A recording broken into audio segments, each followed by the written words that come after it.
Sutra teratai yang menakjubkan. Bab 1 pendahuluan. Sing Fa Siang Sutra teratai episode 157. Dharma yang sejalan dengan prinsip kebenaran dan memberikan manfaat bagi diri sendiri. Setiap hari seharusnya batin kita harus berdiam di tengah setiap pikiran kita, terutama dalam belajar ajaran Buddha. Butuh jiwa kebijaksanaan tumbuh berkembang, harus bergantung pada Buddha dan Dharma. Oleh karenanya, kita harus ke atas memohon para Buddha berdiam di dunia. Masih harus Dharma diserap dan berdiam di hati. Buddha, Sang Mahasadar, bisa senantiasa berdiam di dunia, maka bisa memandu para makhluk memasuki jalan pencerahan. Meskipun 2000 tahun lebih sebelumnya, Buddha sudah memasuki pemadaman, tetapi kita saat ini masih menganggap beliau guru pembimbing dari 3 kelompok alam. Ayah pengasih dari 4 jenis kelahiran, dunia saha masih tetap sama. Buddha Sakyamuni adalah guru pembimbing kita. Dalam hati ada Buddha, maka Buddha selamanya akan berdiam dalam hati kita. Hati ada Buddha, maka dalam perbuatan akan ada Dharma. Belajar ajaran Buddha bukankah agar tubuh dan pikiran selalu berada dalam Dharma Buddha?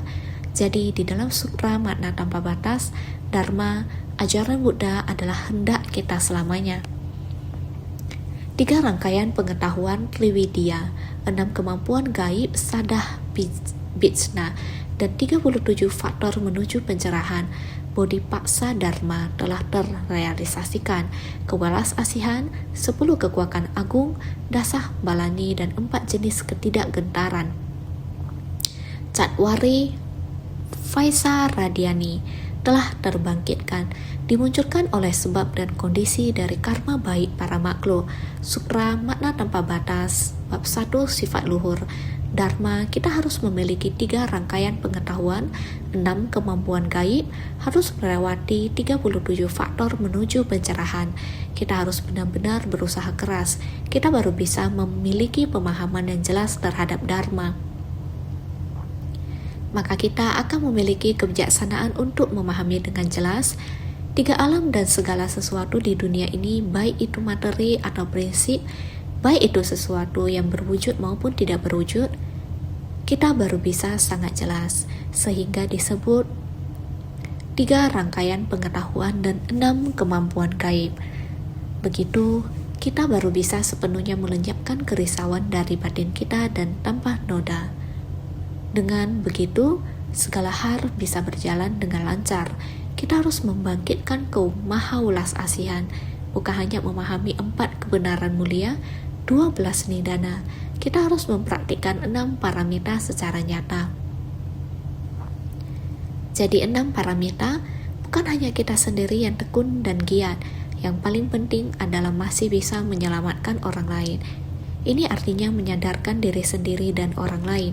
Untuk bisa menyadarkan diri sendiri dan orang lain, kita harus memiliki kekuatan tanpa rasa takut. Tentu saja ini membutuhkan semua sebab dan kondisi untuk terpenuhi. Maka dikatakan dimunculkan oleh sebab dan kondisi dari karma baik para makhluk. Berapa lama Buddha dapat berdiam di dunia? Apakah Buddha bisa berdiam di dunia? Di mana tempat Buddha bisa mengajar dan membimbing, itu tergantung pada sebab dan kondisi dari karma baik para makhluk. Ini adalah saling berhubungan. Jadi karma baik pada para makhluk harus memiliki 5 sila dan 10 kebajikan. Ini adalah dharma kebajikan duniawi, 5 sila Pancasila, tidak membunuh, tidak mencuri, tidak berbuat asusila, tidak berdusta, tidak mengkonsumsi minuman beralkohol.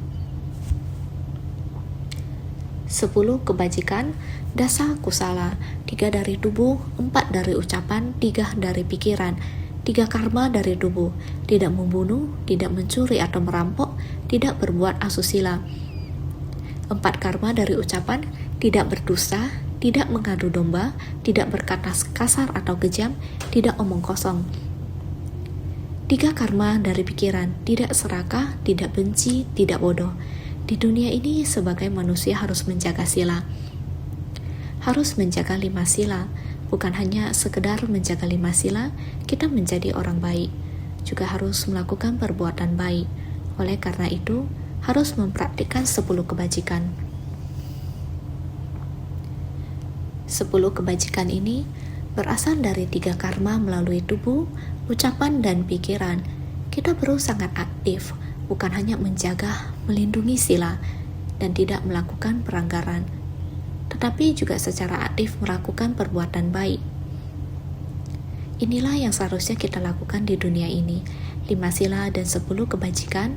Jika kita ingin melangkah lebih jauh dan ingin melampaui dunia ini, bukankah kita membina diri adalah untuk terlepas dari kelahiran dan kematian? Oleh karena itu, untuk melampaui tingkatan malu awam, yaitu kelahiran dan kematian, artinya kita datang ke dunia ini melalui ikrar kita, bukan terseret oleh kekuatan karma. Ini disebut pembebasan.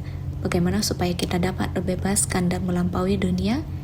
Kita harus mengembangkan 3 latihan dan 6 paramita sebagai dharma baji non-duniawi. 3 latihan adalah sila, samadhi, dan prajna. 3 hal ini adalah 3 latihan tanpa kebocoran. Ini disebut sebagai 3 latihan. 6 paramita. Semua orang sudah mengetahuinya, yaitu berdana, menjaga sila, kesabaran, ketekunan, meditasi, dan kebijaksanaan. Dengan menggunakan ajaran seperti ini, pada tubuh, pikiran, dan tindakan kita menjaga sila sendiri, lalu masuk ke tengah masyarakat. Di tengah berinteraksi dalam kerumunan orang, batin tetap tidak tercemar. Inilah yang disebut kemurnian. Inilah pembebasan. Inilah dharma baji yang melampaui dunia. Dan inilah tujuan kita dalam membina diri. Karena itu, walaupun dharma memiliki perbedaan dalam kedalaman, tetapi semuanya bertujuan untuk sejalan dengan kebenaran. Inilah yang disebut dharma yang sejalan dengan prinsip kebenaran dan memberikan manfaat bagi diri sendiri. 5 sila dan 10 kebajikan merupakan dharma baji yang duniawi, sedangkan 3 latihan dan 6 paramita merupakan dharma baji yang non-duniawi. Biarpun dalam dangkalnya berbeda, namun semuanya merupakan dharma yang sejalan dengan prinsip kebenaran dan memberikan manfaat bagi diri sendiri. Sejalan dengan prinsip kebenaran, Sang Buddha membebarkan dharma, memberi pengajaran sesuai dengan kapasitas para makhluk, supaya setiap orang dapat melindungi diri sendiri. Setiap orang dapat melindungi diri sendiri, yaitu dengan menegakkan sila. Jika setiap orang dapat menegakkan sila dengan baik, di dalam kumpulan orang banyak menanam benih baik dan menjalin jodoh baik. Semua ini adalah cara kita melindungi diri kita sendiri. Karena kita ingin membina diri, mengapa kita membina diri? Apakah membina diri untuk diri kita sendiri, membina untuk Buddha? Sebenarnya membina diri adalah untuk diri kita sendiri dan untuk orang lain. Sang Buddha memberi pengajaran setelah pencerahan. Apakah kita membina diri untuk mencapai kebudaan? Sebenarnya kita ingin mencapai kebudaan untuk menuntun para makhluk. Para makhluk harus dibimbing. Tentu saja kita harus membimbing diri kita sendiri. Oleh karena itu, sejalan dengan prinsip kebenaran juga merupakan dharma yang memberi manfaat bagi diri sendiri. Sesungguhnya kita membimbing para makhluk. Terdapat prinsip kebenaran memberi manfaat untuk dunia dan diri sendiri. Kita harus sangat memahami hal ini. Jadi, karma baik dari para makhluk yang dapat membuat Buddha berdiam di dunia. Kita harus tahu kemunculan Buddha di dunia dan panjang pendeknya waktu berdiam di dunia ini. Kemunculan Buddha di dunia ini dan panjang pendeknya waktu berdiam di dunia ini semuanya bergantung pada sebab dan kondisi dari karma baik pada para makhluk. Sakyamuni muncul di dunia penuh kekeruhan ini, memiliki usia hidup yang pendek selama 80 tahun. Maitreya memiliki panjang usia selama 80.000 tahun. Amitabha berdiam di dunia dengan usia tanpa batas. Lihatlah Sang Buddha berusia 80 tahun telah parinirwana. Bagi dunia ini, betapa singkat waktunya. Ini juga karena kita para makhluk, karma baik terlalu sedikit. Di antara tanya jawab antara Ananda dan Kasyapa, Kasyapa berkata, Ananda, Anda memiliki 6 kesalahan kecil. Duskra, catatan merujuk pada perbuatan buruk, kesalahan kecil atau kelalaian ringan. Salah satunya yakni Sang Buddha pada hakikatnya bisa berdiam di dunia untuk waktu yang sangat lama. Paling tidak di atas 1 kalpa. Tetapi Sang Buddha seperti ini mengungkitnya dan mengatakan, saya akan segera memasuki parinirwana. Mengatakannya sebanyak 3 kali. Ananda, Anda sama sekali tidak memohon kepada Sang Buddha untuk tetap berdiam di dunia. Jika saja Anda pada waktu itu bisa, sesegera mungkin memohon kepada Buddha untuk berdiam di dunia. Sang Buddha bisa berdiam di dunia selama 1 kalpa. Ananda menjawab dengan mengatakan, benar, pada waktu itu Sang Buddha ada mengatakan demikian. Akan tetapi batin saya seperti terpengaruh oleh sesuatu kekuatan yang mengontrol saya tahu harus balas menjawab. Seharusnya saya memohon kepada Buddha untuk berdiam di dunia. Akan tetapi pada akhirnya tidak mengatakannya. Inilah satu kesalahan Ananda. Sebenarnya mengapa Ananda tidak dapat mengungkapkannya? Ini kan dikarenakan kekuatan karma para makhluk yang berat. Karma baik mereka tidak cukup. Berarti berkah kebaikannya belum cukup. Oleh karena itu kita harus memahami bahwa kemunculan Buddha di dunia ini dan berapa lamanya beliau berdiam di dunia, maka di dalam Sutra Buddha juga terdapat bagian yang mengatakan demikian. Pada masa lampau, ada seorang Buddha bernama Buddha Susanta. Setelah beliau mencapai pencerahan, saat beliau hendak membabarkan Dharma kepada semua makhluk, pada saat itu dikarenakan sebab dan kondisi para makhluk berumatang, tidak ada seorang pun yang bersedia memohon Buddha membabarkan Dharma. Karena itu Buddha tersebut mencapai kebuddhaan pada pagi hari, dan saat matahari terbenam pada sore harinya, beliau pun memasuki parinirwana. Sebenarnya Buddha Sakyamuni juga sama. Terdapat kurun waktu di mana beliau membangkitkan sebersih niat untuk memasuki parinirwana. Untungnya para Buddha dari 10 penjuru datang untuk menghibur Buddha Sakyamuni. Baru kita dapat mendengar Buddha Dharma sekarang. Meskipun Sang Buddha telah membabarkan Dharma selama 40 tahun, namun tubuh Dharmanya menetap selamanya. Masih menetap hingga saat ini. Kita dan tubuh Dharmanya senantiasa menetap. Maka kita harus mengamalkan sesuai dengan ajaran Buddha Sakyamuni menetap. Buddha Sakyamuni menetap pada dunia jahat yang dipenuhi oleh 5 kekeruhan.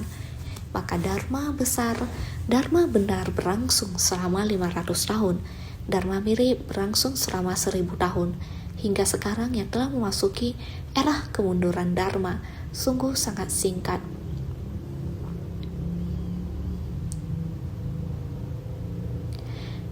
Sebenarnya ini sangat singkat. Apa yang akan terjadi pada Buddha Dharma selanjutnya? Sekarang kita harus memiliki tanggung jawab untuk menegakkan Dharma sejati agar Dharma sejati Buddha tidak berubah lagi. Sekarang setelah lebih dari 2000 tahun berlalu, dibandingkan dengan Dharma pada masa Buddha masih berada di dunia, sudah terjadi begitu banyak perubahan. Meskipun Buddha Dharma tampak begitu berkembang pesat di dunia, pada masa Dharma mirip, rupang-rupang Buddha ada di mana-mana. Namun setelah waktu yang lama, orang-orang mulai menganggap bahwa percaya kepada Buddha hanyalah sekedar memohon perlindungan, meminta pemberkatan, menghapus bencana, melenyapkan rintangan karma. Benarkah demikian? Jika ingin melenyapkan bencana, kita harus lebih banyak menciptakan berkah. Semua orang bersama-sama menciptakan berkah kebajikan. Setiap orang dapat menaati aturan, mempraktikkan 5 sila, 10 kebajikan, dan 6 paramita. Jika semua orang dapat melakukannya, maka dunia akan damai dan tenteram. Inilah karma kolektif semua makhluk hidup. Ketika Buddha lahir di dunia, beliau telah mengatakan bahwa masa depan adalah dunia jahat yang dipenuhi oleh 5 kekeruhan. 5 kekeruhan dalam batin para makhluk terwujud di dalam masa dunia yang penuh kejahatan ini. Karena alasan inilah usia Buddha Sakyamuni yang pada awalnya dapat bertahan sangat lama justru dipersingkat menjadi 80 tahun. Sesungguhnya ini merupakan akibat karma kolektif para makhluk yang menyebabkan usia Buddha menjadi lebih singkat. Namun usia Maitreya berdiam di dunia dapat mencapai 80.000 tahun. Saatnya Maitreya dilahirkan, usia manusia juga sangat panjang saat Buddha Amitabha berdiam di dunia. Usia beliau tanpa batas, sehingga disebut memiliki umur yang tak terhingga. Singkat kata, sutra menjelaskan bahwa panjang atau singkatnya usia Buddha bergantung pada jumlah karma baik dari para makhluk. Semakin besar karma baik para makhluk, semakin panjang pula usia Buddha berdiam di dunia. Oleh sebab itu dikatakan, dimunculkan oleh sebab dan kondisi dari karma baik para makhluk. Karena itu kita para makhluk, kita semuanya hendaknya sungguh-sungguh menciptakan sebab dan kondisi kebajikan. Oleh karena itu, Sutra Teratai juga mengatakan demikian.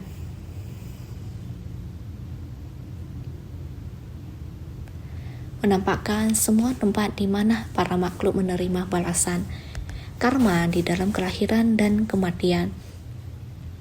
Tampak pula tanah-tanah Buddha yang diperagung dengan banyak mustika, warna dari lapis lazuli dan kristal yang diterangi oleh cahaya Buddha. Menampakkan semua tempat di mana para makhluk menerima balasan karma di dalam kelahiran dan kematian. Menampakkan semua tempat di mana para makhluk menerima balasan karma di dalam kelahiran dan kematian. Apakah semuanya tahu balasan karma kelahiran dan kematian dari para makhluk ada di mana? Sang Buddha mulai akan membebarkannya.